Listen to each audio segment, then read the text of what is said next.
Class 12 English pros में हम लोग पढ़ रहे हैं the home coming lesson.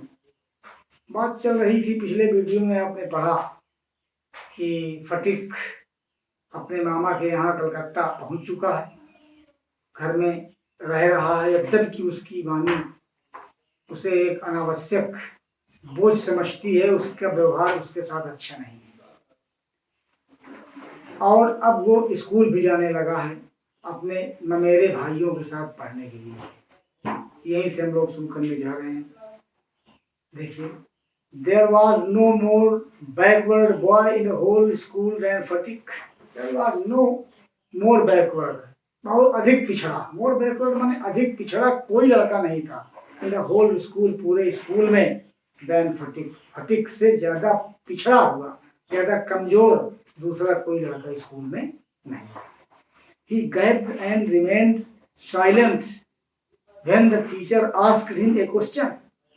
He gaped, वो निरुत्तर हो जाता था, गैप कर जाता था, गैप हो जाता था, खाली हो जाता था। And remained silent, और मौन हो जाता था, शांत रह जाता था। When the teacher asked him a question, जब टीचर उससे क्वेश्चन पूछते थे, जब अध्यापक उससे प्रश्न पूछा करते थे क्लास में, तो वो निरुत्तर और मौन हो जाता था। एंड लाइक एन ओवरलेडन एस, और एक बोझा लदे हुए गधा, ऐस माने गधा, जैसे गधा के ऊपर बोझा लाद दिया जाता है। पेशेंटली सफर, धैर्य पूर्वक सफर करता था, झेलता था। ऑल द ब्लोज, सभी प्रहार को, पूरी मार को, that came down on his back, जो उसके बैक माने पीठ पर मार पड़ती थी डंडों से, उस सब प्रहार को, ब्लो को वो सफर किया करता था। जैसे एक कोई गधा होता है, उसको मारा जाता है पीठ पर उसके, और गधा सब सहन किया करता है, उसी प्रकार से अध्यापक द्वारा मारे गए डंडों की वो अच्छी तरह से सहन किया करता था। उनकी पिटाई होती थी जब भी उसको आता नहीं था। When other boys were out at play, जब दूसरे लड़के were out at play, खेलने के लिए बाहर हुआ करते थे, तो he stood wistfully, वो खड़ा हो जाता था। wistfully means उत्साहपूर्वक, by the window, खिड़की के पास, and gazed, और देखा करता था, at the roof, छतों पर, of the distant houses, दूर वाले घरों की छत पर वो खिड़की के पास खड़ा हो जाया करता था और घूरा करता था, गेज किया करता था। कब? जब लड़के जो है वो खेला करते थे अपने छतों पर। एंड इफ बाई चांस, और यदि कभी मौका मिला, तो he spied children playing on the open terrace of any roof, और अगर कभी चांस मिलता तो ही स्पाइड, वो देखा करता था, चिल्ड्रन बच्चों को, प्लेइंग खेलते हुए, ऑन द ओपन टेरेस खुली छत पर, ऑफ एनी रूफ किसी छत पर, किसी मकान के खुली हुई छत पर वो लड़कों को खेलते हुए भी देखा करता था जब कभी चांस पाता था। His heart would ache with longing, उसका हृदय जो था would ache, दर्द से, एक मीन दर्द से, क्या होता था, काहे के दर्द, with longing, लालसा या चाह के दर्द से उसका हृदय जो है वो कराह उठता था, कराहा करता था। वो भी चाहता था खेलने के लिए, लेकिन पहुंच नहीं पाता था। वन डे ही सम्मन्ड अप ऑल हिज करेज, एक दिन उसने सम्मन्ड किया, एकत्र किया, ऑल हिज करेज, अपना पूरा साहस बटोरा, इकट्ठा किया। एंड आस्क्ड हिज अंकल, और अपने चाचा से पूछा, अंकल, चाचा, when can I go home, मैं घर कब जाऊंगा। हिज अंकल आंसर, उसके चाचा ने उत्तर दिया, वेट, प्रतीक्षा करो, टिल द हॉलीडेज कम, जब तक की छुट्टियां आती है तब तक प्रतीक्षा करो, यानी जब छुट्टियां आ जाएंगी तब जाना है। But the holidays would not come till नवंबर, लेकिन छुट्टियां जो है वुड नॉट कम, नहीं आएंगी, टिल नवंबर के पहले तक, नवंबर तक के पहले तक कोई छुट्टी नहीं होगी। And there was a long time still to wait, और ये प्रतीक्षा करने के लिए बहुत लंबा समय था, लॉन्ग टाइम था, नवंबर का समय भी बहुत दूर था, नवंबर के पहले कोई छुट्टी नहीं थी। One day fatigue lost his lesson book, एक दिन फटीक ने अपनी लेसन बुक माने किताब लॉस्ट कर दिया, खो दिया। Even with the help of books, और किताबों की हेल्प के बिना, सहायता के बिना, he had found it very difficult, उसको बड़ा एक कठिन महसूस होता था, indeed to prepare his lesson, अपने पाठों को तैयार करना किताब की सहायता के बिना उसको बड़ा कठिन लग रहा। Now it was impossible, अब ये बिल्कुल असंभव। Day after day, दिन प्रतिदिन the teacher would cane him, अध्यापक उसको केन माने डंडे से पिटाई करते थे, अनमर्सीफुली माने निर्दयता पूर्वक डंडे से पिटाई करते थे। His condition became so objectively miserable, उसकी कंडीशन माने दशा इतनी दयनीय हो गई, that कि even his cousins, कि उसके ममेरे भाई भी were ashamed to own him, उसको अपना कहने में शर्मिंदा महसूस करते थे, ashamed होते थे। They began to jeer and insult him, उन्होंने उसका उपहास, जीर माने उपहास और इंसल्ट माने अपमान करना शुरू कर दिया। Then the other boys, दूसरे लड़कों की अपेक्षा उसके ममेरे भाइयों ने भी उसका उपहास और अपमान शुरू कर दिया। He went to his aunt at last, अंत में वो अपनी मामी के पास गया, and told her that he had lost his book, और उससे बताया कि उसने अपनी किताब लॉस्ट कर दिया, खो दिया। His aunt pursed her lips in contempt, उसकी चाची ने या मामी ने पर्स हर लिप्स, अपने होठों को घुमाया, ये कह लीजिए कि कंटेम्प्ट माने अपमानित कर दिया उसको, काफी कुछ भला बुरा कहा, डांटा। आंसर और कहा, you great clumsy country loud, तुम महान, क्लमजी मीन्स अनाड़ी, कंट्री लाउड माने गंवार, लड़के तुम अनाड़ी और गंवार। हाउ कैन आई अफोर्ड, मैं कैसे अफोर्ड माने बर्दाश्त करूं, विद ऑल माई फैमिली, अपने परिवार के साथ, two by you new books 5 times a month, महीने में 5 बार नई किताब खरीद करके तुमको मैं कैसे दूं, कैसे बर्दाश्त करूं, तुम महीने में 5 किताब खरीदना पड़ता है। दैट नाइट, उसी रात को, on his way back from school, school से घर वापस आते हुए, fatigue had a bad headache, fatigue के एक बहुत बुरा दर्द शुरू हुआ, सरदर्द शुरू हुआ, हेडेक सरदर्द हुआ, with A fit of shivering, बुखार के साथ, शिवरिंग माने कांप रहा था, बुखार के साथ कांप रहा था और उसके सिर में दर्द बहुत था, स्कूल से जब वापस आ रहा था। He felt, उसने महसूस किया कि he was going to have an attack of malarial fever, उसको डर था या उसने महसूस किया कि उसको मलेरिया वाला बुखार होने का अटैक होने वाला है, मलेरिया का बुखार उसके आने वाला है, इस बात से उसको डर था। His one great fear, उसका एक सबसे बड़ा डर था, that कि he would be a nuisance to his aunt, कि वो अपनी मामी के लिए एक nuisance माने बाधा बन जाएगा, अब वो अपनी नानी के लिए बहुत बड़ी मुसीबत बन जाएगा, मामी के लिए बन जाएगा, इस बात का भी उसको बहुत डर था। उधर उसको ये भी था कि कहीं मलेरिया का बुखार मेरे हो जाएगा, और वो कांप रहा था, बुखार था, हेडेक बहुत था, सरदर्द बहुत था उसके। द नेक्स्ट मॉर्निंग, अगली सुबह, Phatik was nowhere to be seen, Phatik कहीं दिखाई न पड़ा अगली सुबह। All searches in the neighbourhood proved fertile, all searches माने पूरी खोजें जो हुई थी, नेबरहुड माने पड़ोस में, प्रूव्ड माने सिद्ध हुई, फर्टाइल माने व्यर्थ, पूरी खोज उसकी जो की गई पड़ोस में वो सब व्यर्थ सिद्ध हो गई। The rain had been pouring in torrents all night, सारी रात मूसलाधार वर्षा हो रही थी, पोरिंग इन टॉरेंट्स, मूसलाधार वर्षा, पानी गिर रहा था। And those who went out in search of boy, और जो लोग लड़के की खोज में बाहर गए थे, got drenched through to the skin, वो पूरी तरह शरीर से भीग गए थे। एट लास्ट, अंत में, Bishambar asked help from the police, अंत में बिशंबर ने पुलिस से सहायता मांगी। At the end of the day, दिन के अंत में या शाम को, a police van stopped at the door, एक पुलिस की गाड़ी दरवाजे पर खड़ी हुई, बिफोर द हाउस, घर के सामने खड़ी हुई। इट वाज स्टिल रेनिंग, और तब भी वर्षा हो रही थी। And the streets were all flooded, और पूरे स्ट्रीट माने रास्ता जो थे वो फ्लडेड थे, माने बाढ़ उनमें आ गई थी, पानी भरा हुआ था रास्तों में। Two constables brought out Phatik in their arms, दो सिपाही, कांस्टेबल मान दो पुलिस वाले, ब्रॉट आउट फटीक को लाए, इन देयर आर्म्स, हाथ पकड़ के बाहर निकाले, and placed him before Bishambar, और उसको बिशंबर के सामने खड़ा किए पुलिस वाले।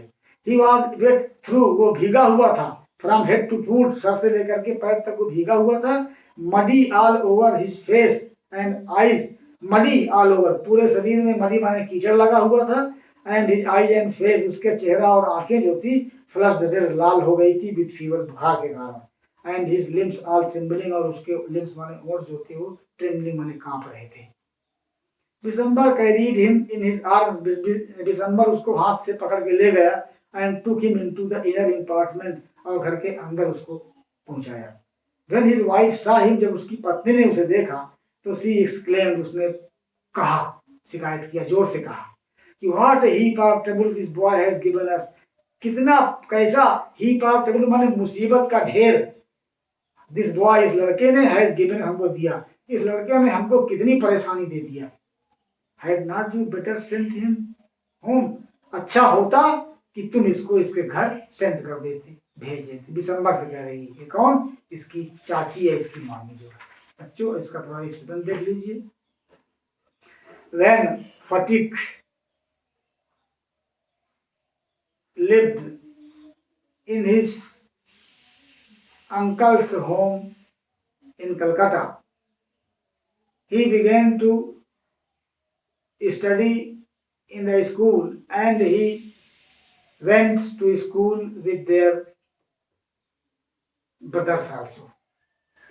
But he was a very poor boy. He was very weak in all subjects. When the teacher asked him a question, he became silent. He gave no answer of any question. So he was beaten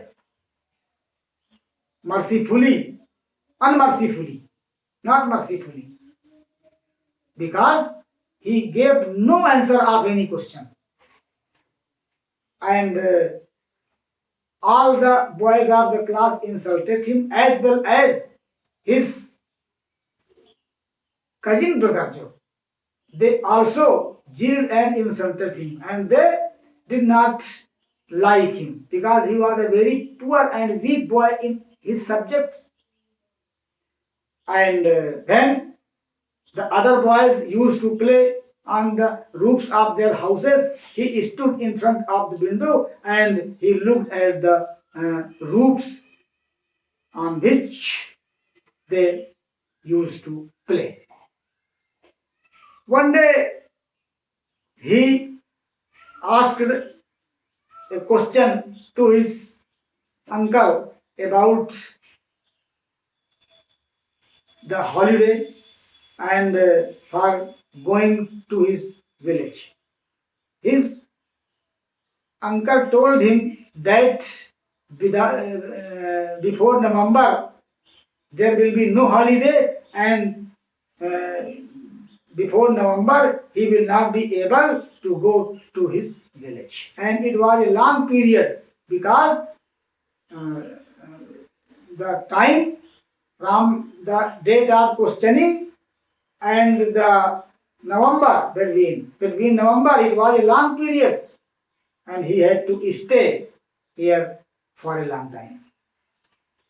One day, Fatik, when he went to school, he lost his book, and he was frightened. He had a great fear. He had a great fear that he lost his book, and what would he do now? Without the help of books, he could not do any kind of homework of his school. And one day he told this matter to his aunt. His aunt became very angry and she insulted him, and she expressed her feelings that he was an unnecessary burden for the family of December. Hearing this, he felt insulted himself, and when he was returning from school,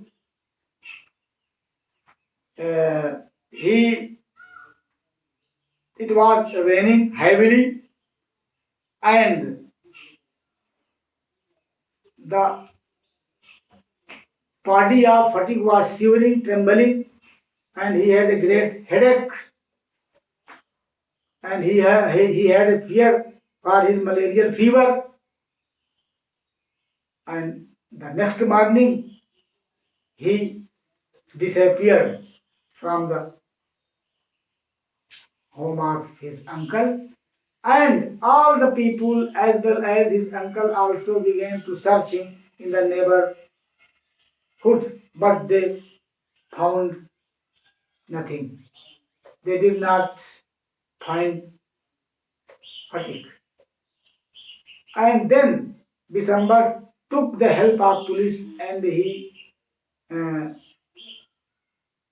went to the police station, and there he told his complaint. And the next day, when it was raining and the streets of the village were full of floods and mud, two policemen came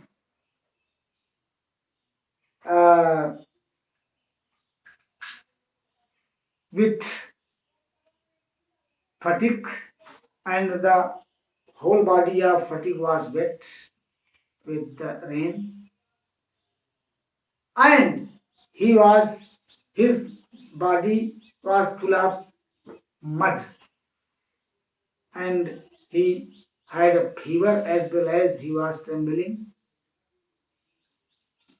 Seeing him, Bisambar took his hand and brought him into the inner apartment of his house, and there, when his wife, in other words the aunt of Fatick, saw him, she exclaimed that this boy or Fatick became an unnecessary load for the whole family of Chakravarti, and it would be better to send him to his village. बच्चों, इसको explain करके लिख लीजिए और इसके बाद हम लोग फिर आगे पढ़ाएंगे.